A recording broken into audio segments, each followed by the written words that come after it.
This morning, I was helping my 25F boyfriend, 23 male, get ready for work. He asked me to grab his toothbrush and toothpaste out of his toiletry bag. He has one of those electric toothbrushes with a detachable head, and I couldn't find the head. So I opened up another pocket to look for it. I found condoms. A lot of them. He was gifted this toiletry bag for Christmas before he left on a 3-month trip to visit family in Europe. He acted surprised, like he didn't know they were in there, and took them out immediately. He acted like he didn't know that pocket existed. I'd give him the benefit of the doubt, but at some point these condoms were packed in his bag over the past 6 months. We've been together for 2 years. The worst part is they're latex condoms. I'm allergic to latex. We only use non-latex condoms, in addition to my birth control, which I think was a mistake, if I'm being honest. Although the majority of the comments were supportive, it's impossible for y'all to have as full of a picture as my therapist does, and I should have just waited for her to respond to me instead of coming on here. The massive amount of comments was very overwhelming. However, I do think that posting did help me feel more secure in thinking it was suspicious and enabled me to be more assertive when we talked. I appreciate all the comments telling me I was not overreacting. He never said I was, but his nonchalant response certainly made me feel that way. I appreciate the thought-out comments encouraging me to have a conversation with him and giving me genuine advice for it. The second conversation went better. I didn't accuse him of anything. I pretty much just said that finding non-latex condoms in addition to the lack of intimacy I'd been receiving was making me feel confused and upset. I asked him where the condoms came from. His older brother gave them to him while he was in Europe. To prevent confusion, I'm going to use fake names from here on out. My boyfriend is Theo. His oldest brother is Alvin. His other brother is Simon. Yes, like the Chipmunks. I couldn't think of other names for 3 brothers. Sorry. Theo hadn't met his mother's side of the family, including his mother, grandmother, aunt, and older siblings, until his trip. The entire purpose was to get to know his family. He spent half with his aunt, grandma, brothers, and cousin in Spain. The other half of the trip he spent with his mother in the middle of nowhere in Portugal, helping her open a kiosk. It was not a sightseeing trip. He didn't get to see any big monuments or go to major cities. I was not able to come because I'm in school and work full-time, and it wasn't worth it for me to just come for a week during spring break. I also thought it was important for him to enjoy his one-on-one time with his mom since he was separated from her when he was an infant. His brothers are very different people. Simon seems well adjusted with a long-term girlfriend. He spent a lot of time with Simon and his girlfriend, who was the only one there fluent in English and helped him translate when his Spanish fell short. His oldest brother, the 30-year-old who gave him the condoms, Alvin, has been in and out of prison for a majority of his life. I guess Spain has some weird laws around squatting, so whenever he gets out of prison the dude just claims abandoned property and fixes it up to live in, because I guess the government would have to provide him housing if they kicked him out. Anyways. While Theo was on the trip, he called and texted me every day. He told me about Alvin obnoxiously catcalling girls when they'd all walk down the street, and how Alvin had tried to get both him and Simon to go to an orgy with him despite both of them having girlfriends. Theo was very clear about having a girlfriend. He carries around a picture of me in his wallet, and his aunt said he talked about me a lot while he was there. Despite this, Alvin was very pushy with him about how he should be fucking a bunch of women while he was there and having fun. I remember this from when Theo was there. He found it really annoying. So did Simon. I guess during one of those conversations, Alvin straight up gave Theo a bunch of condoms to use to cheat on me.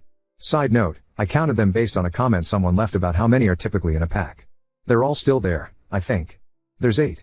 I don't know how many come in the packs in Spain. Theo hid them in his bag.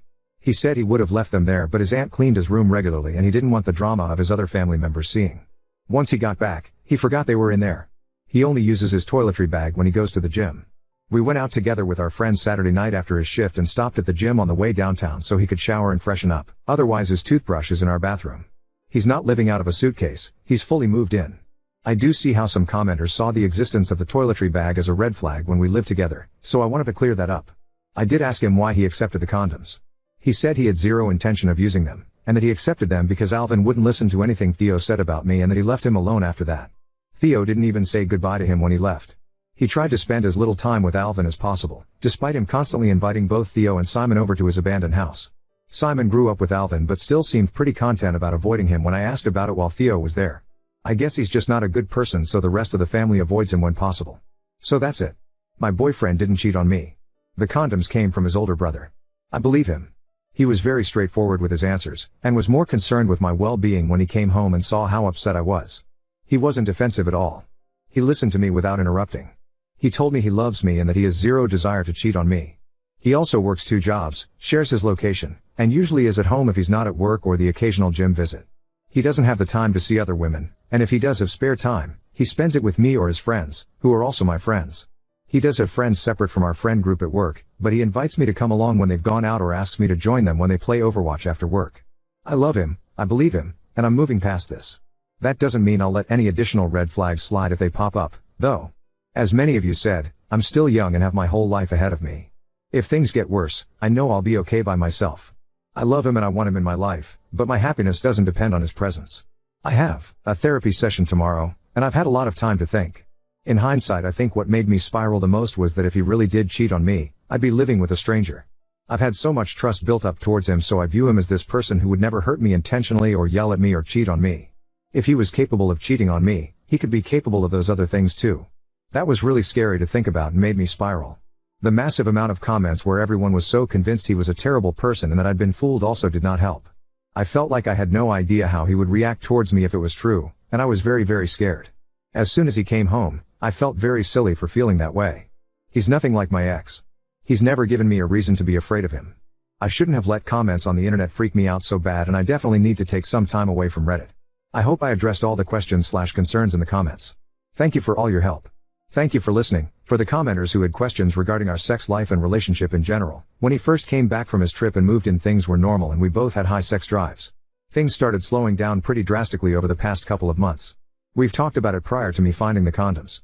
We both acknowledge that it's an issue and that we're at an age where our sexual activity should be at its peak. He says he doesn't know what's wrong. He's embarrassed because he's attracted to me and doesn't understand how he can have a gorgeous girlfriend and lose his sex drive. His words, not mine. He has an appointment next week to get his hormones checked and has been looking into getting a therapist of his own in case the issue is mental and not physical. It's still difficult to not feel insecure when I try initiating and he's not in the mood, but he still makes an effort to show affection in other ways. Our current level of intimacy isn't ideal, but I don't think it's a lost cause as long as we're working towards a solution together. We have date nights every week. I'm very supportive of him spending time with his friends, and he does the same for me. We live together, but no one is clingy or codependent.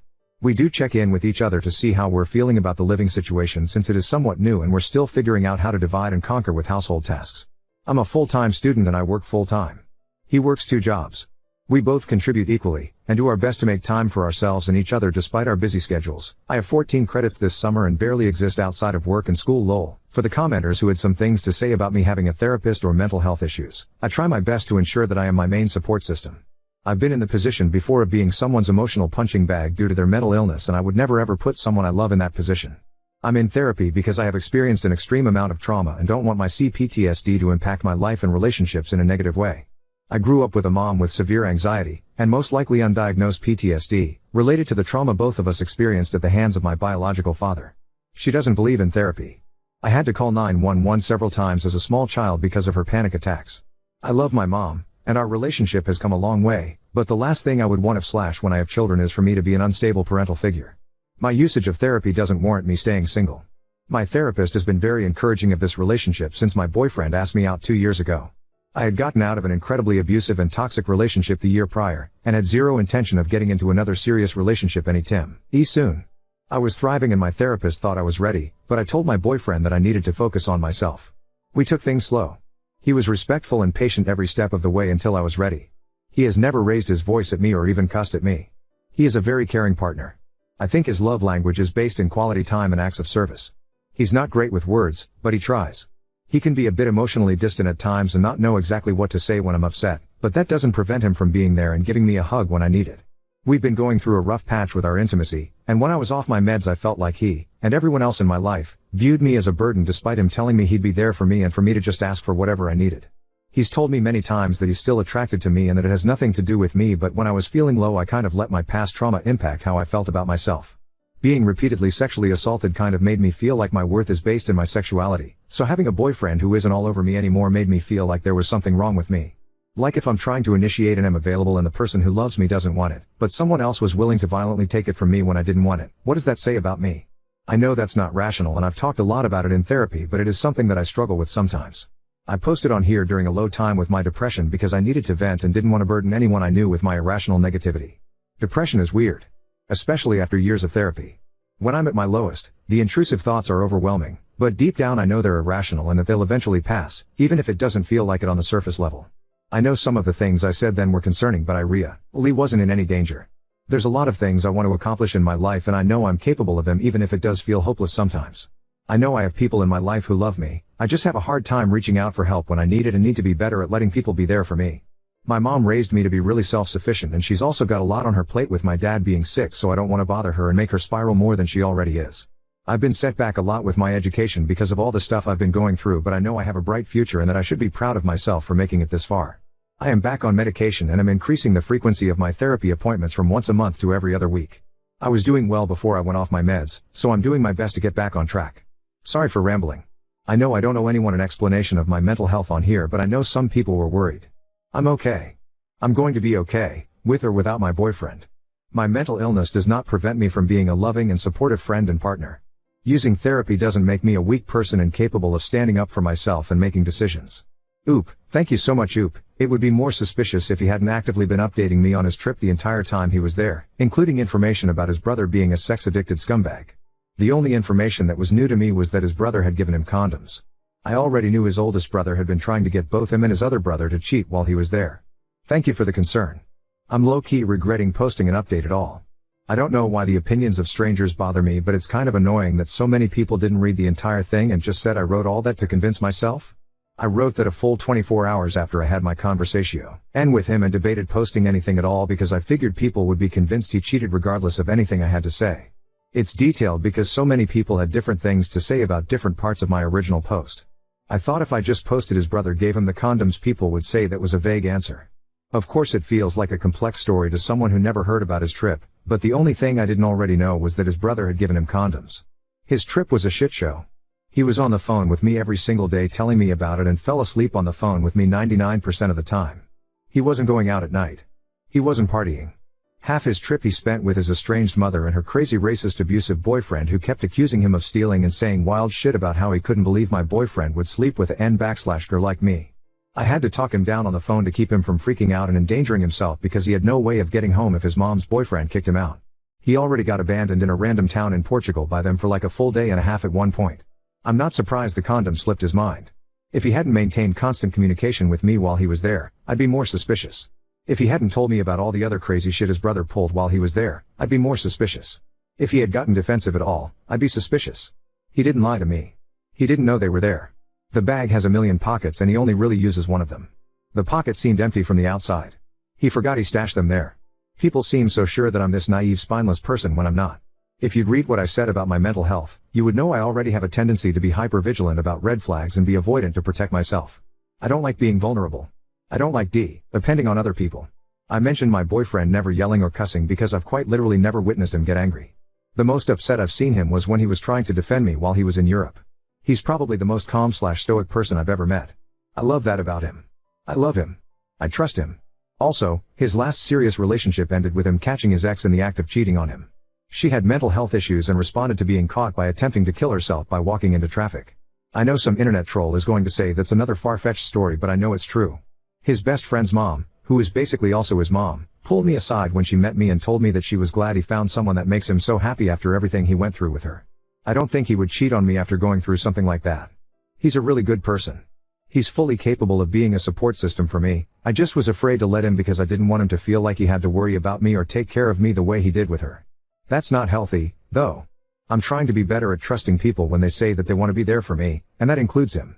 We met at school. He sat behind me in class so he couldn't even really see me. When I asked him later what most attracted him to me, he said that I was well-spoken. My appearance was just a bonus. I don't want to sound conceited, but there is rarely a time when I am in public and I am not approached by someone who wants to catcall me, compliment me, or ask me out. I was almost kidnapped twice as a teenager. I hate being approached. I hate being asked out. I turned down every other person that approached me at school trying to hook up or ask me out. But when he did it, he was so nervous and respectful and he felt different somehow, and so I said yes. On our very first date, he took me to an art museum. We went to an amusement park after that. He followed it up with a picnic under the stars where we spoke for at least 5 or 6 hours about our lives and what we wanted in the future. It felt scary at the time because it was the best date I'd ever been on in my life and I didn't think I was ready for anything serious, and he came along and made me feel so comfortable and at ease. We both come from emotionally volatile parents, and are trying to do our best not to become them. We connected right away, but I still wanted to take things slow. It took 6 months before I was ready to make things official. During that time, he made it clear that I was the only one he was interested in. He detailed my car multiple times, brought me flowers, got my cat little holiday-themed bandanas. He bought me vinyls of albums that he noticed I listened to in the car. He did all of this without expecting anything in return, and still does these things to this day. He's trying to learn how to braid so we don't have to get my hair done anymore. When he moved in, he organized my whole closet without me asking because he remembered me complaining about it and wanted to take something off my plate. He saw I've been wanting a Gustav Westman mirror for a while and built me one. With his hands. Took me to Home Depot and let me pick out the color I wanted for it and everything. He treats me like a queen. The only rough patch in our relationship has been over the past couple of months when our intimacy decreased, but I have faith things will get better. Finding those condoms freaked me out, but I'm over it now. It's been resolved. If you can't see the value he adds to my life, that's your problem. I'm happy. Now on to second story. Found my period panties mysteriously replaced with new ones. Now I'm questioning my sanity and setting up a panty drawer camera. I have period panties I usually use when I'm nearing the end of my cycle and I'm not sure if it'll last another day or not. So these panties are stained, bleached, have 50 holes in them, and stretched out as certain places and too big in others. Truly the most granniest out of all the granny panties. And they also happen to be fall themed. Many years ago I got them from a shop in my hometown. I keep them in my loose sock drawer rather than my panty drawer so I don't see them unless I look for them. When I went to get them yesterday I saw they were replaced. The same exact panty but new ones and in a slightly different spot and folded like they were fresh out of pack rather than how I folded. The shop that I got them from was festive and does seasonal stuff so I assumed my husband tried to do something nice for me so I asked him if he bought them. He immediately and seriously denied it. He told me he wouldn't touch them BC he knows what I use it for. I started to go a little crazy cuz if he didn't do it who TF touched my panties? I haven't had anyone in my house in the past week other than my mother-in-law but I still asked a few people if they had anything to do with it. I went to bed arguing with my husband trying to get him to admit he did it but he still vehemently denies it. My mom, Mill, and husband think I'm stretching this situation and it's just some panties and maybe I bought them and then forgot. I know I'm not crazy but I cannot figure out who TF would replace my period panties. I'm wondering if I should just let this go or if I should keep grilling people about this. You can get a battery-powered Ring camera that will hold a charge for a couple of months and can be set to start recording when it detects motion. Thus, if you stick it at the back of your panty drawer, it will start recording whenever someone opens it. Update 1. This is slightly embarrassing and super anticlimactic. So it was my younger sister who did it on Devil's Night to prank me. I'm not sure what sparked this idea seeing as I can't remember a single time she did Devil's Night before. I live 20 to 30 minutes driving from my hometown. So, my sister who's 17 wanted a job that pays good so I set her up with one near where I live. And she gets off late at night so I gave her a spare key to my house just in case of emergencies which she has never used once so I literally forgot about it. She only confessed BC I had a screaming match with my husband over the panties then drove to my mom's house to cool off. I was venting to my mom who still told me I was exaggerating then my sister walked in the room and told me it was her because she knew about my attachment to the panties since I even took them with me when we went on vacation. She did in fact throw them out which I was mad about because if she thought I was attached to them why would she throw them out? Now I'm gonna be forced to go home and apologize to my husband with my tail between my legs. Pray for me. I hate how on Reddit as soon as a man gets vindicated all the MRAs start to flood the comments with their subtle misogyny. Yes I fucked up accusing my husband but I think my response was very reasonable for the situation. And my husband isn't a fucking loser incel that would leave me cause I was concerned that someone stole my underwear. I apologized to my husband and explained I was just angry because I felt like he either messed with my stuff and was lying to my face or someone else did it and he was just being nonchalant about it instead of concerned my privacy was invaded. Then I told him it was my sister. He laughed it off and offered to bring me panty shopping tomorrow. This morning I woke up to him making me breakfast as he always does when he is off cause he's a teacher. I'm sure to a lot of your disappointment he isn't leaving me or kicking me out the house or cheating on me. Also I had another talk with my sister and I'm still gonna let her keep the keys. She seemed very apologetic. I really don't think she'd do anything like this again. Oop, I'm still in disbelief. I shouldn't even feel as embarrassed as I do but at least I know I'm not the that's crazy. Oop, I was gonna take her key but my mom reasoned with me that there might actually be an emergency someday so I'll give her 3 strikes before I go nuclear.